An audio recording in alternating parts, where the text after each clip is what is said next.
You were not meant to be a slave to the grind. You were not meant to trade your life force for money. You can escape gravity. You can unlock your life. You got this. Let's go. Hello and welcome to Unlock Your Life. I'm your host, Jennings Smith. I've got a very special guest on with me today, Mr. Kerry Lutz. I had the pleasure of being on his podcast. So he runs a podcast, the Financial Survival Network.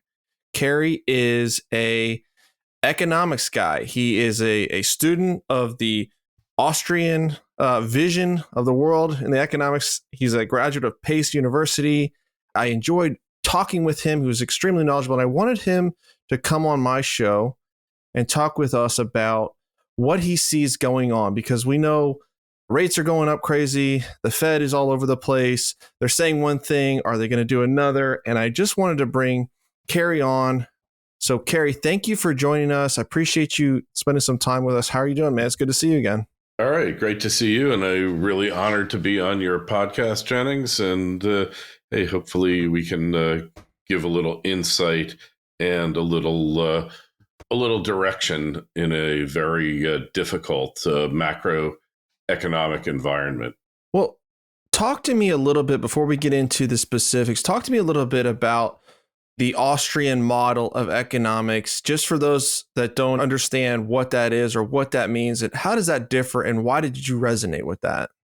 Well, basically, it's predicated on the concept that free markets work best, and that most problems that we are suffering from at present and have been for better than 100 years result from government attempts to not just play referee, but to pick winners and losers, to manipulate the economy through interest rates, and to pretty much utilize currency and economics to effectuate social programs, social progress, social engineering effectively. And look, it's no secret that economies, the freer they are, the better they generally perform. That's not to say there isn't a role for government. There are certain things that only the government has the capability to do, but that basically the more responsibilities that government takes on, the worse the economy performs, and the unintended consequences really cause great harm to individuals and to the country as a whole. So what about, I know that people are going to say, what about monopolies? Well, shouldn't the government step in and bust up a monopoly or stop corporations from taking advantage of people? What would you say to that? Well, historically, it hasn't worked out well. Just look, the last major monopoly the government supposedly took on was Microsoft.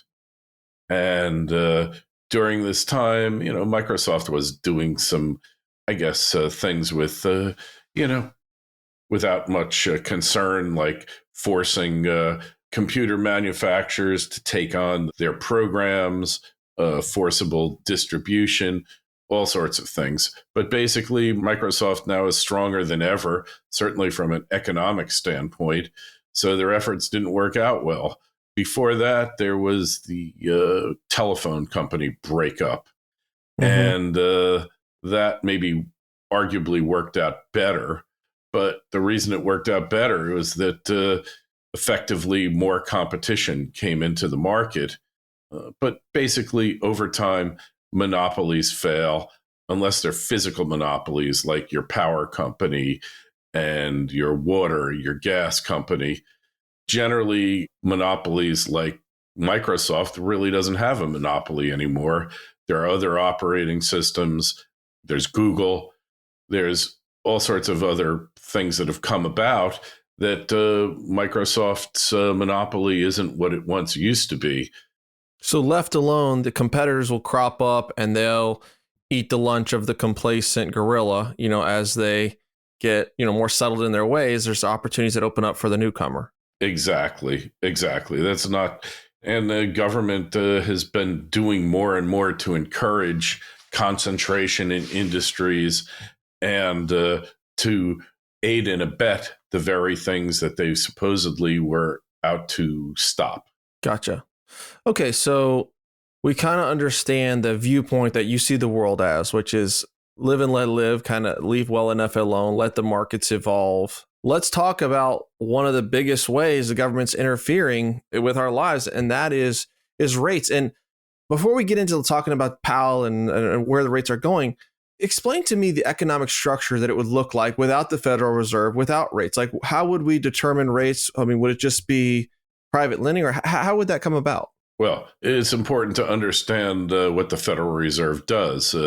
They inflate the money supply. Right now, they're in the process of deflating the money supply. And you have inflation, and then you get deflation or, virtual economic collapse.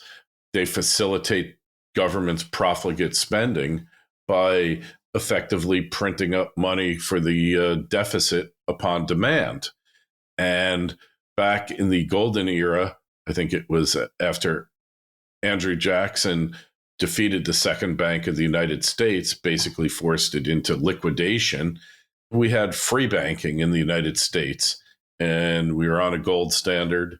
Maybe that's not the best way to effectuate things, but it was a kind of golden era of growth until 1913. And somehow the government found a way to do all the things that it needed to do at the time. And those things were limited, of course. The traditional responsibilities of government are to protect the free market, to defend against enemies within and without, to provide a means of peaceably settling disputes among its citizens, the courts, and to protect against fraud. So all those things managed to get done during the time when we had no central bank, and interest rates got set naturally. Way back when there was no Federal Reserve, you still had bubbles because you're going to have speculative excesses, whether it's in stocks, railroads, various different markets.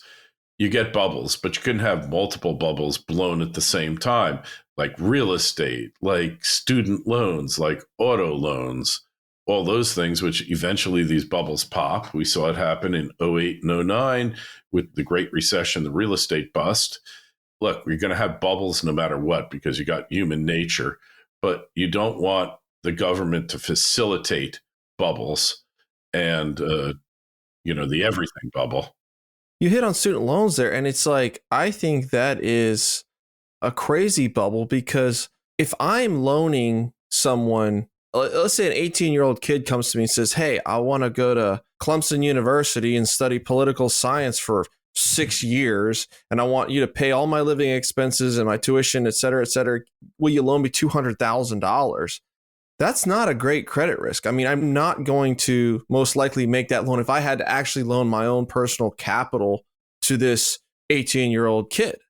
And I feel like that's where a lot of this stuff creeps up. I mean, we saw this in 2008 with the subprime mortgage crisis, where when there's not somebody really footing the bill and taking on that risk is when, people do what they do. If you can take advantage of something, it's human nature to take advantage of it. It's such a great example of many of these kids going to school, shouldn't be going to school, which is why a large portion of the student loans out there go to kids basically who never even get their degree, but they're still on the hook for the money.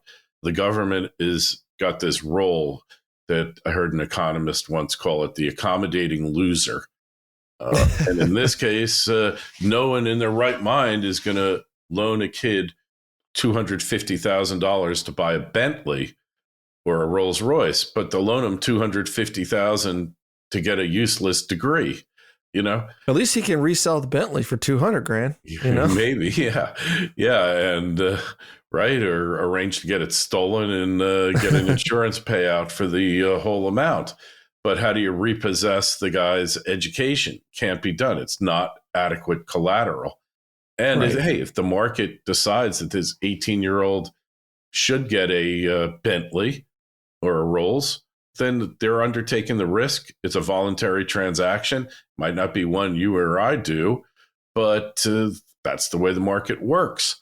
And you know what? If the guy doesn't pay, then they'll repossess it and they'll suffer a loss, and they'll get a judgment against them for the balance. But point is, there's no accountability. When there's no risk, or the government shoulders all the risk, then the parties are there, the banks, whatever, they get the interest, they get the fees, and then the government shoulders the loss. So the loss has been socialized, but the profit is privatized. It's the worst of all possible situations. Okay, so I'm going to repeat that. I think you said something really important, and I just want to appreciate that. The loss has been socialized, aka the American people, but the profit has been privatized, aka the universities. Is that what you meant by that statement? Yeah. Universities and the banks, And they get their fees, yeah. They get interest, all sorts of things. So they love making loans that they have no risk to account for when the borrower defaults. It's the same thing. Any so-called government loan program, why is the government doing it in the first place? Yeah. Because the private sector won't. And generally, when it comes to protecting repayment, protecting their collateral and all that, the government's really bad at it. Private lenders are much more savvy. And so if they wouldn't make the loan in the first place, why should the government be doing it? That's something that I quickly figured out in getting into real estate is if a couple banks really don't like your deal, you may not have that good of a deal on your hands. Because, these guys are doing this for a living and they know how to protect their assets. We all make mistakes, but it is a very telling indicator is if the creditors really don't like your deal, then you may not have that great of a deal. But let's move from the theoretical into the physical world, because we all know we'd love to live maybe in a pure market, but we don't. So we do have the Federal Reserve. They are raising rates. And do you think it's working? Let's talk about that. Do you think that the numbers and the data we're getting about inflation kind of leveling off, going down, is that true? Is it working? Are we going in the right direction? What are your thoughts there? First, we need to look at how they measure inflation. And it's way different than from 1980. You've got all these distortions that have been introduced into it, hedonics, things like that, and then excluding food and fuel from the interest rates. Why are they doing that? Yeah, because it makes the rate look lower. So the rate is dramatically understated. Look, my favorite inflation indicator of all time, I think it's perhaps the best, certainly is the Thanksgiving dinner index. And that went up, I think, 26% last year. All right. That doesn't give the whole picture, obviously, because while there's certain sectors where the prices are going up, others going down, but commodities all up. So this little experiment here is doomed to failure. What it will do is throttle the growth rate, but we'll still have inflation anyways. And we'll get through it. I'm not buying necessarily that the U.S. will have a traditional recession. I think it's the 70s again of stagflation, where the economy has minimal growth, but technically not in a recession. But the prices of everything continue to go up. So their effort here will fail. And you as an investor, and look, just because I don't agree with the theoretical underpinnings of what the government does doesn't mean that I don't think you should take advantage of it and increase your net worth and your financial viability. That's the system we have. So what are you going to do? Are you going to go become a subsistence farmer where you don't have to participate in the market? It's not practical for urban residents to really be, off the grid, if you will, off the financial grid. It can't be done as modern society. So take advantage of it. And hey, look, real estate is one of the best ways you can do that, even in inflationary times. So you're saying that the efforts are not going to work, that we're still going to, we're participating in inflation a lot worse than they're reporting. And I've noticed that with the food. There's no way food is only up 8 or 9%. I can just see that from my wife's grocery bill every week. And you're saying the Thanksgiving index year over year is up 20 something percent. So we may not fall off a cliff. And I kind of agree with you on that, but we're going to be sitting in this rising goods and services environment for how long, you think? Oh, that's a good question. I don't think anyone can predict that, but it could be a multi-decade thing like it was in the 60s, 70s, and 80s. Inflationary cycles Hmm. are not these little blips on the screen. They are generational. And we Wow. could see inflation and depreciation of the dollar. What's inflation? Well, inflation is increase in the money supply under strict Austrian terms, and that leads to increased prices. It hits the economy differently. So what we had over the past 10 years, we had an inflationary period, but the inflation went into household assets. Recently, I had David Stockman on the show, somebody who I followed forever. And what he said is that the increase in household assets over the past 30, 40 years was 10 times what the increase in incomes was. And that's just something that just because you don't see the inflation from the increased money supply in your cost of living index until later in the cycle or at different times in the cycle doesn't mean it's not taking place. Household Hmm. assets. So when we look at housing prices and collectibles, I like the Rolex index. Rolex is over the past 5 years, 7 years have gone up 4 or 5 times on certain models, others Mm-hmm. even higher. That's an example of inflation taking place. Inflation isn't just the CPI numbers, it's asset prices as well. So, Will Rogers, famous comedian and philosopher, once said, invest in inflation, it's the only thing going up. He said that over 100 years ago. So, you need to be investing in inflation. And the best place where you could do that is in real estate with the proviso that the Federal Reserve will periodically pull the rug out from underneath you.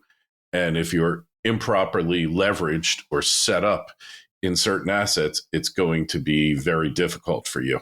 Okay, and I want to dig into that, guys. If you're listening, protection against inflation, real estate's one of the best ways to do that, with the caveat that you don't want to get into a position where the Federal Reserve can yank the rug out. And I think you're saying, Kerry, by getting into short-term debt or getting into where you have a variable rate where things can change and you're all of a sudden your cash flowing apartment or multifamily or self-storage or whatever, now it's not making sense. Your loan is coming due. The rates are higher than you had thought they were going to be, and you're jammed up. And I've been preaching that for the last 8 months now. Stop getting into any short-term debt, and any short-term debt you're in right now, refinance into long-term fixed debt. Yeah, well, so we go back to Robert Kiyosaki, one of my favorites, because the first time I ever saw this concept expressed in the way he did, there's good debt and there's bad debt. Good debt makes you money. Bad debt costs you money. Example of bad debt is you buy that Ferrari, even though you could only afford a Camry, and you wind up paying all this debt that you didn't need to pay. Good debt is a mortgage on a property and the tenants pay the debt. But, there's risk in everything, and you might not have your numbers might be wrong. You might have issues that you didn't think about that leave you susceptible. And that's where like buying properties and types of properties in growing markets with growing populations really becomes essential. Although that's not to say you can't make money in New York State based on declining prices and, a lot of other factors go in. There's no hard and fast rule that says this is better than that and it's less risky. All you can do is look over the historic classes, because look, in the Great Depression in 08 and 09, people lost their shirts, but other people who were well situated were able to take advantage of that situation, buy up those properties for a song, and then hold on to them and wait for the inevitable inflationary wave to come in and boost prices. And inflation comes also, rising consumer prices, rising asset prices come from shortages, demographics, all these things are involved. It's not just money printing, but The primary source is money printing and government intervention. But picking up these properties for a song, do you think that we are is this a similar situation to 2008-9? I mean, do you think that we're on the precipice of a real estate major price correction? It could very well happen, although my gut feel is the government will keep printing money to avoid that situation. Look, there's a housing shortage in some fashion. I'm not sure how it really exists. There's a lot of empty homes that are being held by people. So on the surface, no, because you don't have these liar loans anymore. Banks are tightening standards, all these things. But on the other hand, it could happen very easily. It could happen because the cost of carrying debt has more than doubled over the past year. So maybe those deals that were super attractive at 3% aren't really attractive at 7 and 8%. So we have to see. I was penciling a deal. I've been working on this deal since last summer, trying to negotiate with the sellers. And as the rates have continued to rise, I mean, I can't get anywhere near their ask price, and they've been lowering their ask price. And I actually even know what their basis is in this project, like with their loan and their investors. I can't even pay that and make the deal make sense with where the rates are today. And they're not quite stabilized. So I can't get a conventional loan on it. So I've got to go bridge debt. And I mean, bridge debt now is 9-10% interest. And so I'm not going to get myself into something that's going to hurt me. And I don't know what these guys are going to do because they're in bridge debt. Their loan is maturing this fall. And if that bank does not extend, well, they're going to lose all their investors' capital, and the bank's going to be stuck with it. Now, the bank's basis is probably low enough that they could liquidate it. But I do think some of that's going to happen. I don't know that it's going to be on a massive scale like we saw it in 2008-9. What do you think, though, over this next year is going to happen with the rates? Because Jerome Powell has said, I think in December, December, he said, I'm not going to lower the rates in all of 2023, if I'm remembering that right. Did he not say that? Do you believe him? Yeah. What do you think about that? He might not have a choice. Well, one thing going back, and this is why central banking is so pernicious, is that when rates are artificially low at 0% and you could get a 2.5% mortgage, a lot of deals made sense that but for those artificially low rates were not economically viable. All right. Yep. So Agreed. once the rates normalize at 5%, let's just say we go back to this world pre-08-09, pre-artificially low interest rates. And, the mortgage rate basically averaged 5% over the past 100 years with blips in either direction, right? I mean, there was double-digit mortgage rates in the early 80s. I lived through it. My first house, I think I had a 8 or 9% adjustable mortgage on it. But let's just say we go back to the world of 5%, then everybody has to revalue. There's a reset that takes place where the market wakes up one day and they realize, like what happened in 08-09, we got all these mortgage-backed securities. They're very AAA, but they're really junk, right? So a revaluation takes place, and those deals on the margins and even deals that looked very attractive all of a sudden become losers or break even. And then non-recourse mortgages, even people who were prime, see that they've got a losing asset here and they just walk away, right? Strategic default. They hand the properties back to the banks. And that's what's happening with malls and commercial real estate on a grand scale. The government can only put that off for so long before the piper has to get paid. Well, and I can see that, especially commercial, but what about this? Let's say that I just bought my house in 2022, like in the height of everything, when this stuff was going nuts, and I'm fighting, and I paid $800,000 for my 3,000 square foot home, but I got a great rate. I got 2.7, 3.2, whatever.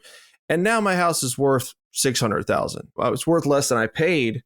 However, I've got a 30-year fixed mortgage on it. Like, what is going to make me default on that loan? You can't afford it. You lost your job, whatever. But basically, you hold on to it because you are getting on your borrowed money, you're getting to pay back in cheaper dollars, right? And you're actually getting a positive return on the money you borrowed, because if you borrowed it 2-3% and the interest rate and the inflation rate is 10%, charitably we put it at that, you're making 6.5, 7, 8% on that borrowed money by virtue of the fact that it's becoming worth 8% less per year. So you have to look at this in somewhat economic terms, and you got to live someplace, and you can't rent cheaper than your subsidized mortgage. So you're going to stick it out because there's that thing called, I can't remember the term of it, but the homeowner implied rent, how much if you rented your place out, you could get for it. All right. So let's say I'm paying $3,000 a month in interest and debt service, amortization on my loan, but that same place would rent for $4,500. So I could get $4,500, and then to get the equivalent home, I would have to pay $4,500. So effectively, you're making $1,500 a month off of that. All right. If you want to downsize, that's one thing. Then you could rent it out. So inflated rental prices will put a floor on how much your property can go down. Okay. So True. Until rents skid, you're basically safe where you are.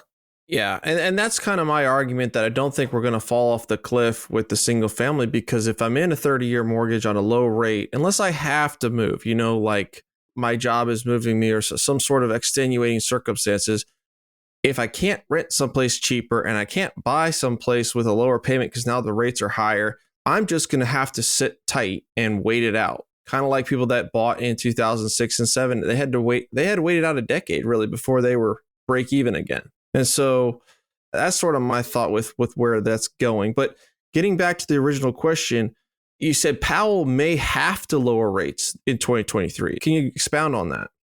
Yeah, well, if it pushes the brake pedal too much, and brake pedal meaning raises rates too much, and we start seeing an economic collapse, and you might not see it here. You might see it overseas where all their loans are denominated in dollars. And, we have trillions of dollars of debt that foreign entities took on denominated in dollars. Now the cost of it goes up, not just in terms of what they're paying in interest rates, but because the dollar has gone up so much. The dollar's trading 104, 105 on the index right now. Mm-hmm. That could cause wide swaths of Europe and Asia to literally become insolvent. And it might very well be the European collapse that triggers Powell to start cutting back. Also, the other unintended consequence of rates going higher here is money is flowing in. That's also due to the Europe's energy crisis, their banking crisis, all these things, the euro itself being in danger. I mean, their currency's in worse shape than ours, and the more we strengthen ours, the worse theirs gets. So you're saying that the world superpowers, the other powers that be, eventually could put enough pressure on Powell to say, listen, buddy, you got to cool it. You got to start lowering rates. Yeah, China's in big, big trouble. And the money's flowing out of China, however they can do it, through cryptos, whatever it takes. They're getting their money out. Hey, I remember there's a project in the Bahamas called Bahamar, a huge casino hotel complex in Nassau, Bahamas. And the company originally did it was a local company. I guess they had a Chinese partner. They borrowed money from the Chinese International Development Bank. They defaulted. The Chinese basically own the project now, or through a nominee. But the intent of that project was never to make money for the Chinese Development Bank. It was to create this money-losing entity in the Bahamas and then they could funnel money out of China into that project, what's the government going to say? Hey, we're not going to allow you to do any more money. Okay, then the place gets boarded up. Then we have no hope of ever collecting money. So as a result, the money was made. The project was designed to lose money in a manner. This is my theory, by the way. I haven't read it elsewhere, but the whole purpose of the project wasn't for cash flow. It was to provide a vehicle to get funds out of China and in a very restrictive environment. My theory, I haven't seen it elsewhere, but I watched it and it never made any economic sense to build this thing. They already had a huge casino on Paradise Island, put that into bankruptcy. And as far as I know, this thing's not making any money. Maybe it will. Maybe inflation will bail it out because the value of their loan compared to what the actual value of the property is shrinking every year because of inflation. Prices go up. Maybe the inflation will bail them out eventually. But right now, it's just a money pit. And if you're a Chinese, wealthy Chinese person, and you have no means to get that kind of money out, billions, you find these money pits. And then what's the government going to do? Right. Because if you're holding your capital in, your native currency and it's continually losing value against the US dollar, well, you want to be holding US dollars. And I mean, that's the beautiful thing about the long-term commercial debt too. It's like I fixed the debt. We took on a $10 million loan in Tulsa, Oklahoma, and I think we got it in the low fours. And so as rents push forward, and things just get more expensive as they seem to always do, in 20 years, I mean, that mortgage, it doesn't go up. And what I'm getting $750, $800 a month for, I may be getting $1,600 a month for in 20 years or more, And so, but that debt did not grow unless, of course, I refinance it.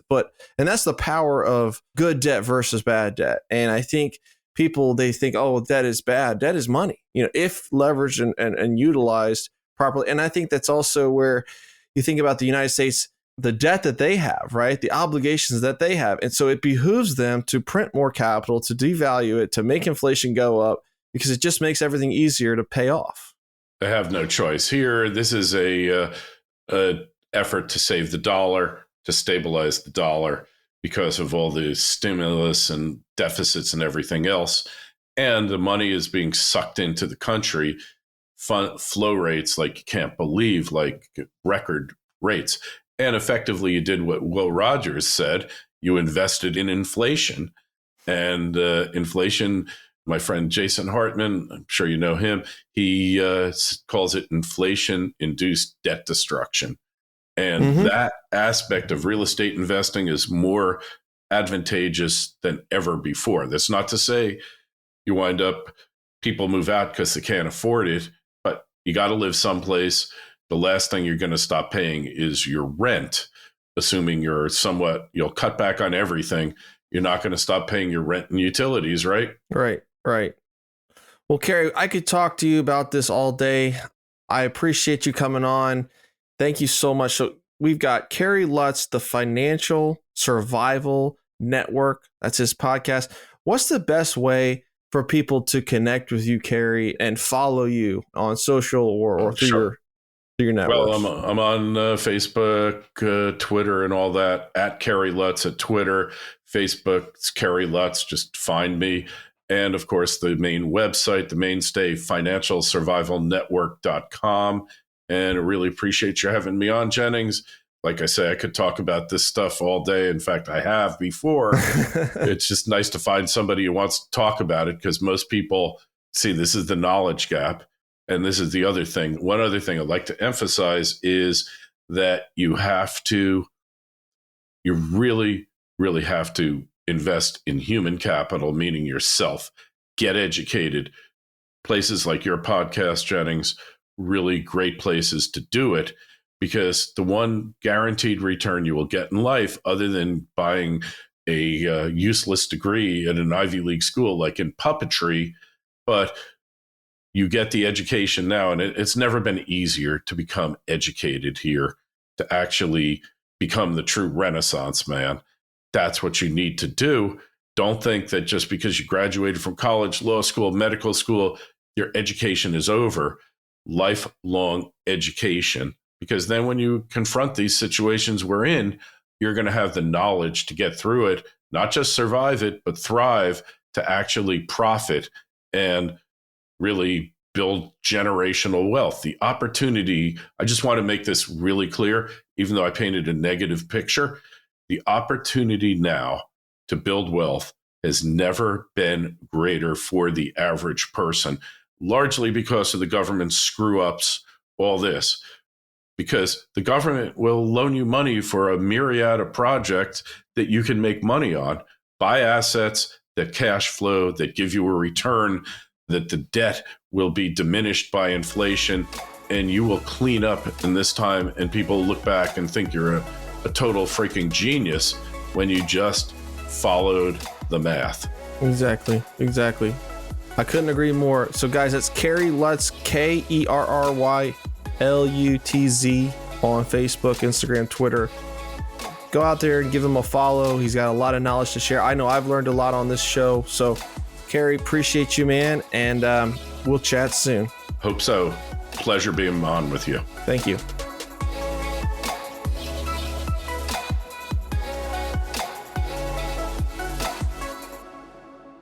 This is thepodcastfactory.com.